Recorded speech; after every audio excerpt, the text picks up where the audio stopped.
شان رمضان، ہے مومنوں کے دل کا اجالا شان رمضان، ہے سارے مہینوں سے۔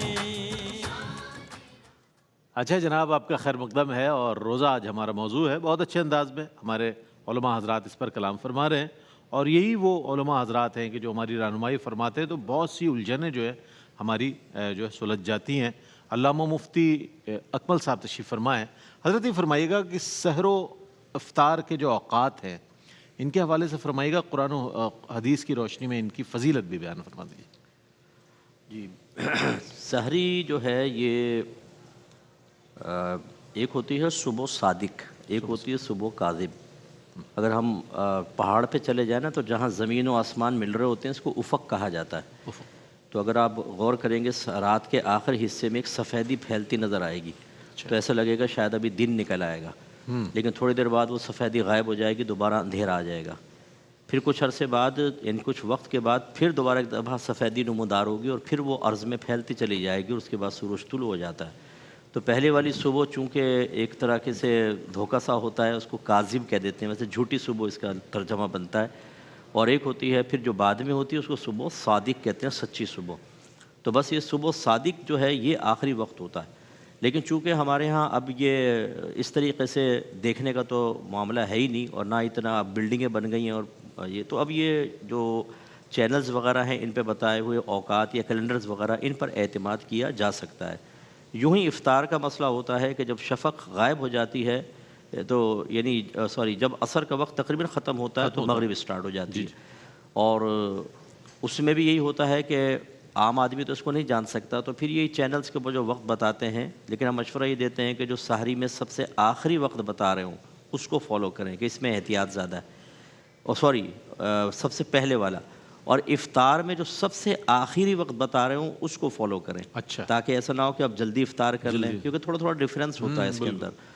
اور باقی یہ سحر اور افطار کے وقت برکت بہت ہے۔ نبی کریم صلی اللہ علیہ وسلم نے جو آپ کا فرمان نشان ہے کہ ان اوقات میں دعا مقبول ہوتی ہے، تو ہمیں اس وقت دعا کرنی چاہیے۔ اور ویسے نبی کریم صلی اللہ علیہ وسلم نے فرمایا کہ تصحروا ان فی السحور برکہ، کہ سحری کرو کیونکہ سحری میں برکت ہے، اللہ نے برکت رکھی ہے۔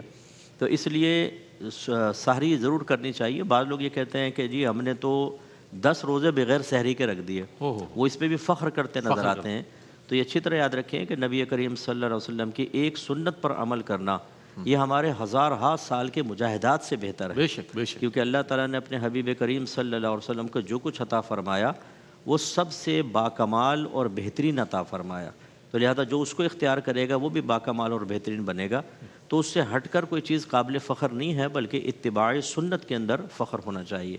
اور نبی کریم صلی اللہ علیہ وسلم فرماتے ہیں کہ جب افطار کے لیے لوگ بیٹھتے ہیں تو اللہ تعالیٰ ہر روز 6 لاکھ افراد کو جہنم کی آگ سے آزادی عطا فرماتا ہے۔ اللہ اکبر۔ اور جب آخری دن آتا ہے تو جتنا پورے ماہ میں لوگ آزاد ہوئے ان کی تعداد کے برابر اللہ تعالیٰ آزادی عطا فرماتا ہے۔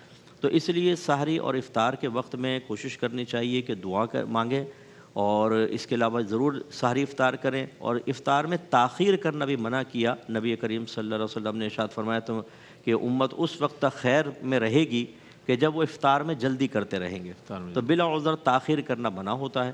تو ان چیزوں کا تھوڑا خیال رکھیں تو برکت بھی حاصل ہوگی، اور افطار اور سحر کے اندر وہ جو نبی کریم صلی اللہ علیہ وسلم کی سنت اس کو ملحوظ رکھیں۔ جیسے زید بن ثابت رضی اللہ تعالیٰ عنہ ارشاد فرماتے ہیں، حضرت انس بن مالک ان سے روایت کرتے ہیں کہ تصحرنا مع رسول اللہ صلی اللہ علیہ وسلم ثم قمنا الی الصلاۃ، کہ ہم نبی کریم کے ساتھ سحری کیا کرتے تھے اور پھر ہم نماز کے لیے چلے جایا کرتے تھے۔ تو حضرت انس نے سوال کیا کہ ان کے مابین کتنا وقت ہوا کرتا تھا؟ تو انہوں نے بتایا 50 آیا، یعنی ہم اتنے پہلے سحری ختم کر دیتے تھے فجر سے کہ 50 آیات ایک قاری آرام سے تلاوت کر لے، اور ہم لوگ آخری ٹائم میں لقمے منہ میں ڈال رہے ہوتے ہیں، بلکہ وہی جو ایک فرسودہ سی چیز چل رہی ہے کہ جی اذان ہو رہی ہے جلدی جلدی کھا لو، ابا بھی چائے پی رہے ہیں اور بیٹا ابھی ختم تھوڑی ہوئی اذان، ہاں سٹے لگا رہا ہے، بلکہ اس مسجد کی اذان بھی باقی ہے، یہ بھی ہوتا ہے۔ تو یہ تو ہم بارہا سمجھا چکے ہیں کہ اس سے روزہ ہی فاسد ہو جاتا ہے۔ تو اس لیے تھوڑا وقت سے پہلے سحری وغیرہ بند کر کے، جیسے نبی کریم کی سنت ہے، صحابہ کی سنت ہے، اور کلی وغیرہ کر کے، پیسٹ وغیرہ کر کے اپنے دانت وغیرہ کو صاف کر لینا چاہیے۔ لیکن آپ نے ایک چیز دیکھی کہ پروٹوکول کتنا ہے، کسی بھی فرض کو آپ ادا کریں، چاہے وہ نماز ہے، چاہے روزہ ہے، چاہے حج ہے، چاہے زکوٰۃ ہے، ایک پروٹوکول نظر آتا ہے، اس کا ترتیب نظر آتی ہے. ایسا نہیں کہ آپ ایسے ہی کر دیں بے دلی سے اور جناب وہ تو گیا فرض ادا، نہیں، وہ اللہ کے چونکہ حکم کی تعمیل کر رہے ہیں آپ، تو اس کا ایک پروٹوکول نظر آتا ہے. جیسے مفتی صاحب نے ارشاد فرمایا، یعنی کہ سحر و افطار کے جو اوقات ہیں اس کو ترتیب کے ساتھ پیش نظر رکھتے ہوئے اس کے پابندی کے ساتھ اس کو ادا کرنا. اچھا، پھر اللہ کے ہر، چونکہ وہ حکیم ہے نا، جو اس کے ناموں میں شامل ہے، تو ہر حکم میں اس کے حکمت بھی شامل ہے. ہمیں سمجھنا ہے یہ الگ بات ہے، لیکن اس میں حکمت لازم و ضروری اس میں موجود ہوگی. علامہ صاحب کیا فرمائیے گا، علامہ لیاقت حسین نظری صاحب، روزے کی جو حکمت ہے روزے کے حوالے سے، میں چاہتا ہوں اس پر بھی کچھ کلام فرمائیے. خوبصورت فرمایا رئیس بھائی کہ حکیم کے ہر فعل کے اندر کوئی نہ کوئی حکمت ہوتی ہے. فعل الحکیم لا یخلو عن الحکمت. بے شک بے شک. روزے کی ایک حکمت تو خود قرآن نے ذکر فرمائی، سبحان اللہ. کما کتب علی الذین من قبلکم لعلکم تتقون، جس کو ہم بار بار تلاوت کر رہے ہیں. اور آپ دیکھیں کہ روزے کا ذکر بھی اسی رکوع کے اندر پورے قرآن میں آیا ہے. جو رمضان کے روزے ہیں ان کی فرضیت ہے، نزول قرآن کا خاص طور پر. ایک تو سب سے بڑی علت یہی ہے، حکمت یہی ہے کہ اس کے ذریعے اللہ تبارک و تعالیٰ فرماتا ہے تاکہ تم متقی بن جاؤ. بے شک بے شک. یعنی تقویٰ یہ ہے کہ انسان ہر حرام چیز سے اور ہر اللہ اور اس کے رسول کی نافرمانی سے اپنے آپ کو محفوظ فرما لے. صرف انسان کا کھانے پینے کا رکنا نہ ہو، بلکہ ہر برائی سے. امام غزالی رحمۃ اللہ تعالیٰ علیہ فرماتے ہیں کہ انسان کی آنکھ، انسان کے کان، انسان کے سارے جو اعضاء ہیں، پارٹس آف باڈی ہیں، وہ اللہ اور اس کے رسول کی تابعداری میں ہوں اور کوئی بھی نافرمانی نہ کرے. تو سب سے بڑی حکمت یہ ہے کہ انسان کے اندر تقویٰ و پرہیزگاری آ جاتی ہے. دوسرا، انسان کے اندر ضبط نفس آ جاتا ہے، ایک کنٹرول جو ہے کہ انسان جب صبح سے شام تک بھوکا رہے گا، 10 گھنٹے یا 12 گھنٹے یا 13 گھنٹے، کسی جگہ لمبا بھی ہوتا ہے، تو انسان کے اندر ایک ضبط نفس، کیونکہ نفس انسان کا جو ہوتا ہے وما ابرئ نفسی ان النفس لامارۃ بالسوء الا ما رحم ربی، یہ تو جلدی جلدی برائیوں کی طرف بھاگتا ہے. لیکن فرمایا کہ جب اس نفس کو قابو کے اندر رکھو گے تو فرمایا کہ یہ برائیوں کی طرف نہیں جائے گا. 11 مہینے اس کی برکات ملے گی. بے شک. تو یہ ریہرسل کا، ریاضت کا مہینہ ہے اپنے نفس کے کنٹرول کا. تیسرا رئیس بھائی اس کا یہ ہے کہ روزہ رکھنے کی ایک حکمت یہ ہے کہ انسان کے اندر جذبہ ایثار پیدا ہو. کیا بات. کہ صبح سے شام تک جب انسان بھوکا رہتا ہے تو اپنے وہ بھائی کہ جن کے پاس ہے ہی نہیں، ہم تو سال میں ایک مرتبہ فرضیت کے طور پر کھانا پینا چھوڑ رہے ہیں، کتنے لوگ دنیا کے اندر، لاکھوں نہیں کروڑوں لوگ ہیں جن کے پاس ایک وقت کھانے کا ہے، دوسرے وقت کھانے کا نہیں ہے. تو انسان کے اندر ایک جذبہ ایثار پیدا ہوگا. وَيُؤْثِرُونَ عَلَىٰ أَنفُسِهِمْ وَلَوْ كَانَ بِهِمْ خَصَاصَةٌ، جو صحابہ کرام کی عظمت کو ذکر کیا کہ ان کو اپنے بھائیوں کے لیے کتنا ایثار تھا اور جذبہ تھا. تو انسان کے اندر تیسرا فرمایا کہ انسان کے اندر صبر پیدا ہوتا ہے. اللہ. خود کل حدیث پاک پڑھی کہ اللہ کے نبی صلی اللہ علیہ وسلم نے فرمایا وَهُوَ شَهْرُ الصَّبْرِ، فرمایا یہ صبر کا مہینہ ہے. صبر کا مہینہ. صبر کا اور روزے کا باہمی بہت بڑا تعلق ہے. بہت بڑا تعلق. فرمایا صبر والے کو بھی انما یوفی الصابرون اجرہم بغیر حساب، اور اس کو بھی بے حساب عطا کیا جاتا ہے. تو صبر اور روزہ، تو یہ تمام کی تمام حکمتیں، یہ تمام کی تمام خصوصیات. اور جیسے قبلہ علامہ اویس صاحب نے فرمایا کہ انسان جب روزہ رکھتا ہے تو روزے کی برکت سے انسان صحت پاتا ہے. بے شک. حضور نے فرمایا صوموا تصحوا. لوگ کہتے ہیں میں روزہ نہیں رکھا، بولا بھائی روزہ نہیں رکھا بیمار ہو جائیں گے. بیمار روزہ رکھنے سے نہیں ہوں گے، زیادہ ٹھونسنے سے بیمار ہوں گے. یہ جو معدے کو آپ نے بھر ڈالا ہے، آپ یقین کریں مجھے ایک آدمی نے بتایا، میں نے جمعے میں خطاب کیا کہ بھائی تھوڑا سا اس کو بیلنس کریں. ہم نے تو اس کو کھانے پینے کا مہینہ بنا دیا، اور ہماری وہ بیچاری خواتین، ان کو تو لگتا ہے کہ اس مہینے کے اندر ہم نے قسم کھا لی ان کو کچن سے باہر نہیں آنے دیں گے. افطاری کے ٹائم کچن کے اندر تراویح پڑھ کے آئی ہیں، دوبارہ کچھ لے کر آؤ بھائی، تھوڑا سا تراویح پڑھ کے آئیں. پھر اس کے بعد رات سے شروع ہو گئی، اور ان کو تو لگتا ہے نہ نماز کا، نہ قرآن کا، نہ کسی چیز کا ہم نے ان کو کرنا ہی نہیں دینا ہے کہ بھائی ہم روزہ رکھ رہے ہیں تو ہماری خدمت کون کرے گا. یہ کھانے پینے، تو یہ کھانے پینے کا مہینہ نہیں ہے، ایک جسم کی پرورش ہوتی ہے اور ایک روح کا ہوتا ہے. روح کو پروان تبھی چڑھتا ہے کہ جب آپ کا معدہ خالی ہوتا ہے. وہ جو خلود فم کا آیا ہے کہ وہ معدہ خالی ہوتا ہے اور وہ جو بو آتی ہے وہ اللہ کو بڑی پیاری ہے. ہم تو معدے کو خالی نہیں ہونے دیتے، ہم نے تو قسم کھائی ہوئی ہے. یعنی ایسا لگتا ہے کہ ہم سحری اور افطاری جو ہے ضرورتاً نہیں انتقاماً کر رہے ہوتے ہیں. انتقاماً. ہم نے اتنا زیادہ کھانا ہے